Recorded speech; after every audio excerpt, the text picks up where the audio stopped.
Admin ಆಗಿರ್ತಕ್ಕಂಥ ಓರ್ವ ವ್ಯಕ್ತಿ ಕೆಲಸವನ್ನು ಬಿಟ್ಟು ಹೋಗ್ತಾನೆ.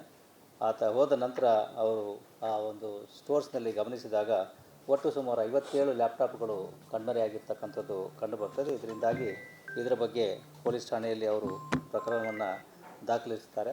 ತನಿಖೆಯನ್ನು ಕೈಗೊಂಡ ಪೊಲೀಸರು ತಮಿಳುನಾಡಿನ ಹೊಸೂರಿನಲ್ಲಿ ಈ ಸಿಸ್ಟಮ್ ಅಡ್ಮಿನ್ ಆಗಿ ಕೆಲಸ ಮಾಡಿರ್ತಕ್ಕಂತಹ ವ್ಯಕ್ತಿಯನ್ನು ಬಂಧಿಸಿ ಆತನಿಂದ 5 ಲ್ಯಾಪ್ಟಾಪ್ಗಳನ್ನು ವಶಪಡಿಸಿಕೊಳ್ತಾರೆ.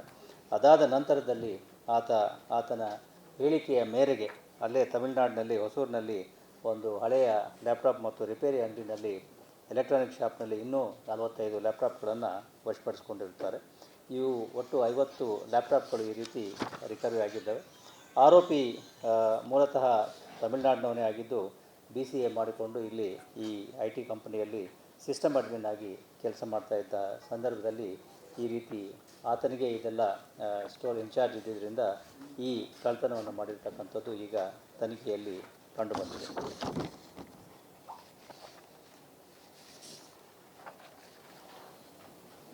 ಎರಡನೇದಾಗಿ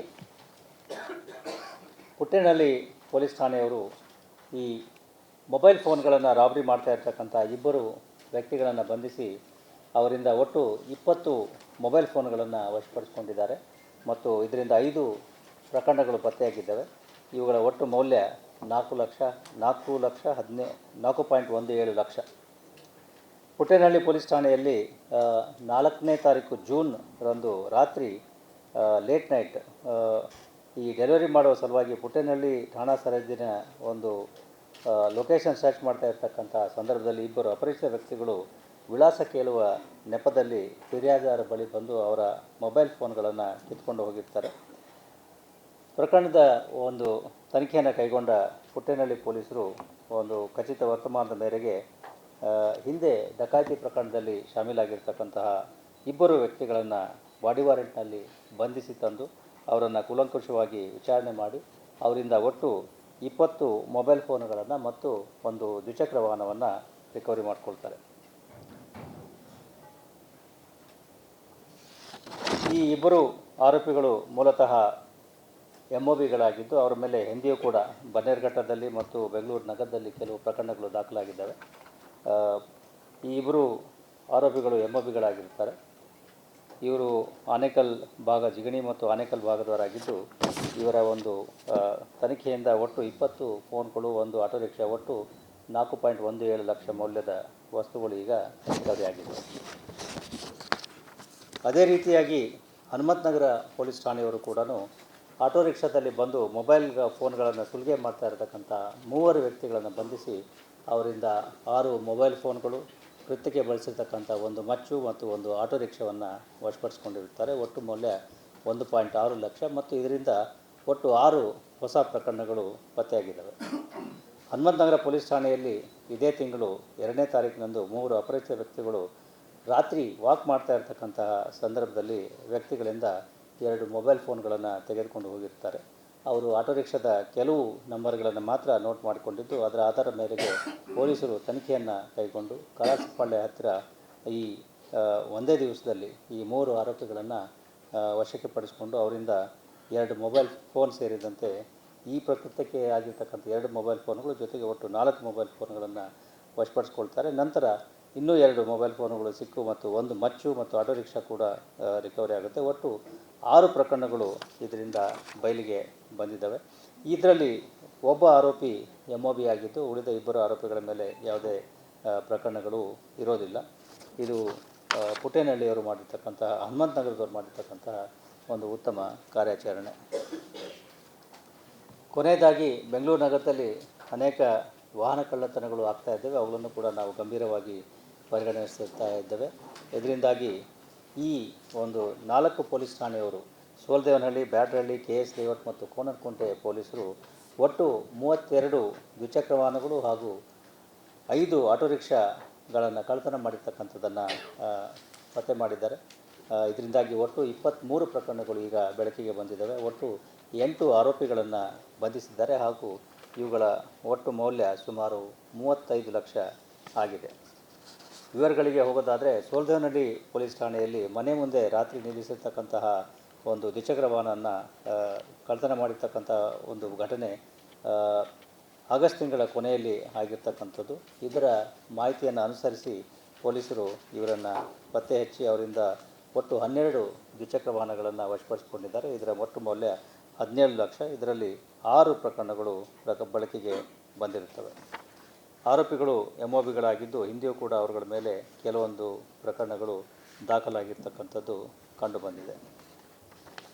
ಹಾಗೆಯೇ ಬ್ಯಾಡರಳ್ಳಿ ಪೊಲೀಸ್ ಠಾಣೆಯವರು ಕೂಡ 10 ದ್ವಿಚಕ್ರ ವಾಹನಗಳನ್ನು ಮತ್ತು 1 ಆಟೋ ರಿಕ್ಷಾವನ್ನು ರಿಕವರಿ ಮಾಡಿಕೊಂಡಿರ್ತಾರೆ. ಒಟ್ಟು ಮೌಲ್ಯ 7 ಲಕ್ಷ. ಒಟ್ಟು 5 ಕೇಸ್ಗಳು ಇದರಲ್ಲಿ ಪತ್ತೆಯಾಗಿರ್ತವೆ.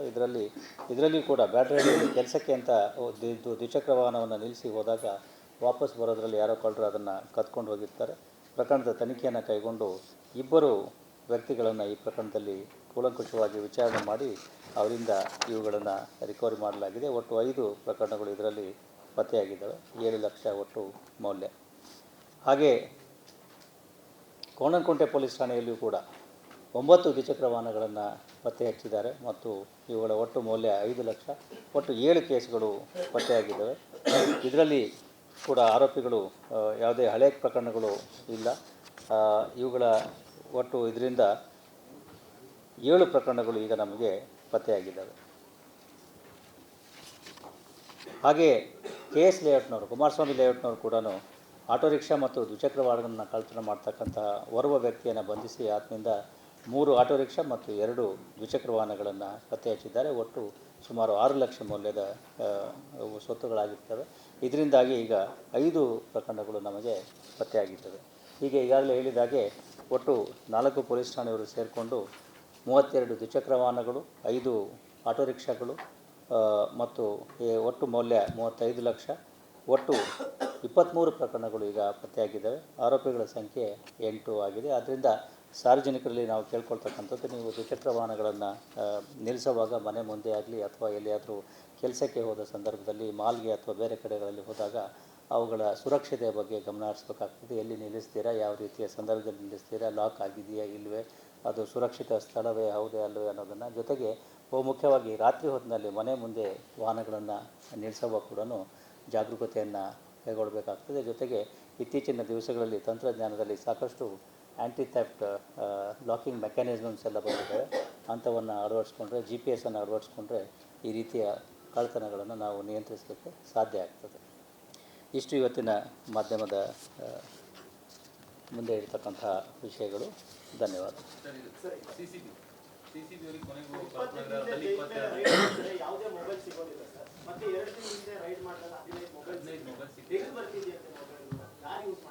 ಅದು ಈಗ ತನಿಖೆ ಮಾಡ್ತಾ ಇದ್ದಾರೆ. ಅದರದ್ದು ಪ್ರಕರಣವನ್ನು ದಾಖಲಿಸ್ಕೊಂಡಿದ್ದೇವೆ. ಮೊನ್ನೆ ಆಗಿರ್ತಕ್ಕಂಥ ಘಟನೆಯಂತೆ ಅದರಲ್ಲಿ ಸಿಕ್ಕಿರ್ತಕ್ಕಂಥ ಎಲೆಕ್ಟ್ರಾನಿಕ್ ಐಟಮ್ಸ್ ಇರ್ಬೋದು ಮತ್ತು ಬೇರೆ ಐಟಮ್ಸ್ ಇರ್ಬೋದು. ಅದ್ರ ಬಗ್ಗೆ ಈಗಾಗಲೇ ಸಂಬಂಧಪಟ್ಟ ಬ್ಯಾರಕ್ನಲ್ಲಿರ್ತಕ್ಕಂಥ ಕೈದಿಗಳ ವಿರುದ್ಧ, ಜೊತೆಗೆ ಜೈಲು ಅಧಿಕಾರಿಗಳ ವಿರುದ್ಧ ಇಬ್ಬರ ಮೇಲೂ ಸೇರಿಕೊಂಡು ನಾವು ಪ್ರಕರಣವನ್ನು ದಾಖಲಿಸ್ಕೊಂಡಿದ್ದೇವೆ. ತನಿಖೆಯಲ್ಲಿ ಗೊತ್ತಾಗ್ತದೆ ಯಾವ ರೀತಿ ಬಂತು ಏನು ಅಂತೇಳಿ. ಮೊಬೈಲ್ ಫೋನ್ಗಳು ಮತ್ತು ಕೆಲವೊಂದು ಈ ಚಾರ್ಜರ್ಗಳು ಮತ್ತು ಈ ಕೆಲವೊಂದು ಈಟೇಬಲ್ಸು ಇವೆಲ್ಲ ಸಿಕ್ಕಿದೆ.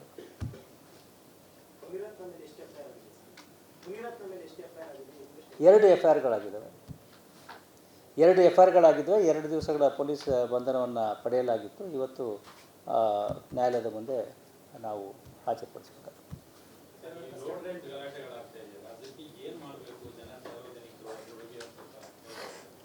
ರೋಡ್ ರೇಜ್ ಬಗ್ಗೆ ಈಗಾಗಲೇ ಸಾಕಷ್ಟು ನಾವು ಇದ್ರ ಬಗ್ಗೆ ತಿಳಿಸಿದ್ದೇವೆ. ಈ ರೀತಿಯ ಮೊದಲನೇದಾಗಿರ್ತಕ್ಕಂಥದ್ದು ಯಾವುದೇ ಸಣ್ಣ ಪುಟ್ಟ ವಿಷಯಗಳಿಗೆ ಏನಾದರೂ ಸಣ್ಣ ಪುಟ್ಟ ವಾಗ್ವಾದಗಳಾಗ್ತಕ್ಕಂಥ ಸಂದರ್ಭದಲ್ಲಿ ಸಂಯಮವನ್ನು ಪಾಲನೆ ಮಾಡಬೇಕಾಗ್ತದೆ, ರಿಸ್ಟ್ರೈನ್ ಇರಬೇಕಾಗ್ತದೆ. ಅನಾವಶ್ಯಕವಾಗಿ ಕೋಪ ಮಾಡ್ತಕ್ಕಂಥದ್ದು ಅಥವಾ ಅನಾವಶ್ಯಕವಾಗಿ ಆವೇಶಕ್ಕೆ ಒಳಗಾಗ್ತಕ್ಕಂತಹ ಅವಶ್ಯಕತೆ ಇಲ್ಲ.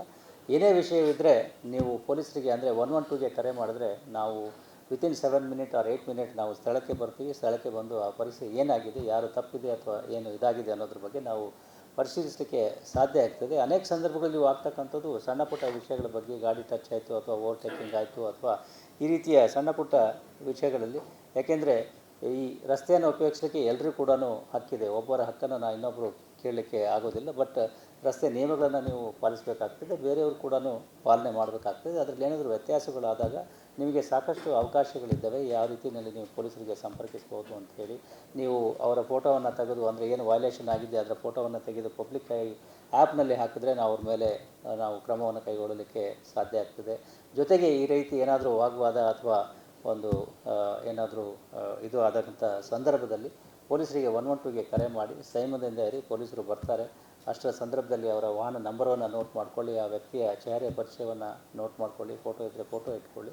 ಪೊಲೀಸರು ಬಂದಾಗ ಅವರಿಗೆ ಆಗಿರ್ತಕ್ಕಂಥ ಘಟನೆ ಬಗ್ಗೆ ವಿವರವನ್ನು ನೀಡಿ, ಒಂದು ವೇಳೆ ನಿಮ್ಮ ಎದುರಿನ ವ್ಯಕ್ತಿಯು ಕೂಡ ಅಲ್ಲೇ ಇದ್ದಲ್ಲಿ ಅವ್ರಿಗೂ ಕೂಡ ಏನಾಗಿದೆ ಅನ್ನೋದ್ರ ಬಗ್ಗೆ ಅವ್ರಿಗೂ ಕೂಡ ಪೊಲೀಸರೊಂದಿಗೆ ಹೇಳಲಿಕ್ಕೆ ಅವಕಾಶವನ್ನು ಮಾಡಿಕೊಡಿ. ಅದರ ಆಧಾರದ ಮೇಲೆ ನಾವು ಮುಂದಿನ ಕ್ರಮಗಳನ್ನು ಕೈಗೊಳ್ತೇವೆ. ಈಗಾಗಲೇ ಎಲ್ಲೆಲ್ಲಿ ಈ ರೀತಿಯ ಒಂದು ಘಟನೆಗಳಾಗಿದೆ ಅವುಗಳನ್ನೆಲ್ಲ ನಾವು ಪತ್ತೆ ಹಚ್ಚಿದ್ದೇವೆ ಮತ್ತು ಅಂಥವ್ರ ಮೇಲೆ ಕ್ರಮಗಳನ್ನು ಕೈಗೊಂಡಿದ್ದೇವೆ.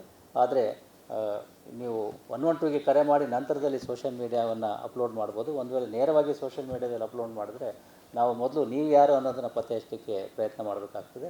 You just have to call 112, we will take the entire situation in to our control. You need not worry, you need not get agitated, you need not get distressed in these kind of circumstances. That's what I would like to say.